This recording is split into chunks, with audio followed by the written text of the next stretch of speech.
At our last meeting in Lima, we announced that for the first time, the percentage of people living in extreme poverty around the world was projected to fall to under 10% globally in 2015. Today, that's roughly 700 million people living in extreme poverty, a reduction of more than 1 billion people in just the last 15 years. But the weakening global economy threatens our progress toward ending extreme poverty by 2030. In the global economy, there are not many bright spots around the world.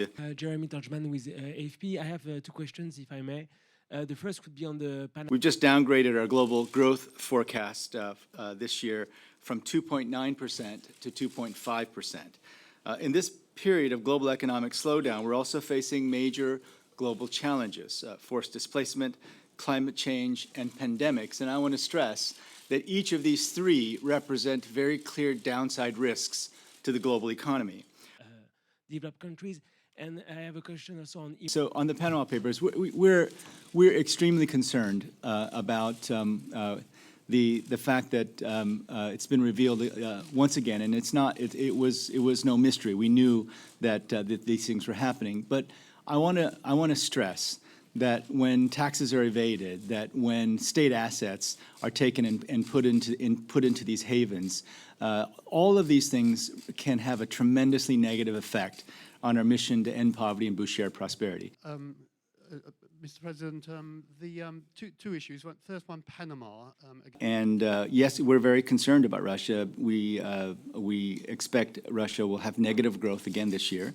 And of course, when Russia has negative growth, it has an impact on many of the countries in the region. And it is one of the major drags on growth in the developing world. Sir, from your opening remarks, it felt like Russia is on... I think the task of envisioning, especially in high-income countries, societies that are multicultural, multilingual, more diverse, more inclusive, is actually a very good economic strategy. And, you know, this is as true for the European countries as it is for Japan and Korea. I mean, Japan and Korea are struggling with this right now as well.